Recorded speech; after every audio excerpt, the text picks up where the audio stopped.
অনেকে আমাদেরকে প্রশ্ন করে থাকেন যে রমাদানে আমি ফজরের পরে ঘুমিয়ে পড়লাম অথবা জোহরের পরে যখন আমি ঘুমিয়ে পড়েছি তখন আমার স্বপ্নদোষ হয়েছে, এতে আমার রোজা হবে কিনা? এটি একটি গুরুত্বপূর্ণ বিষয়।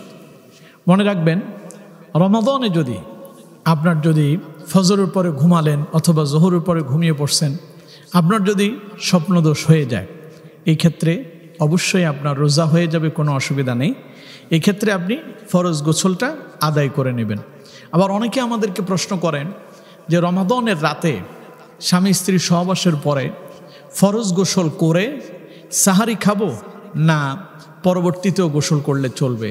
এই ব্যাপারটা নিয়ে অনেকে আমাদের কাছে প্রশ্ন করেন। এই বিষয়ে আমরা আপনাদেরকে ক্লিয়ার করতে চাই। ইসলামের মূল বিষয় হচ্ছে, যখন স্বামী এবং স্ত্রী যখন সহবাসে মিলন করবেন তখন দুইজনে অপবিত্র হয়ে যান, সঙ্গে সঙ্গে গোসল করে নেওয়াটাই হচ্ছে উত্তম। আপনি পবিত্রতা অর্জন করবেন। যখনই আপনি অপবিত্র থাকবেন, যত দ্রুত সম্ভব পবিত্রতার সঙ্গে থাকার জন্য চেষ্টা করতে হবে।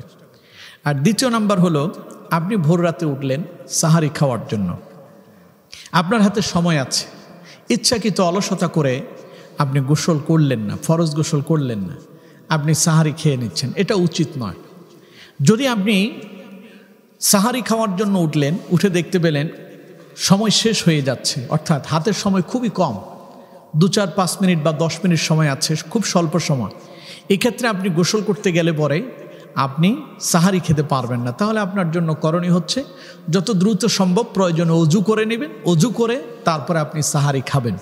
তবে যদি অজু করার সময় যদি হাতে না থাকে, এক্ষেত্রে আপনি অবশ্যই সাহারি খেয়ে নেবেন, পরবর্তীতে গোসল আদায় করে নেবেন, এতে আপনার গোসল আদায় হয়ে যাবে।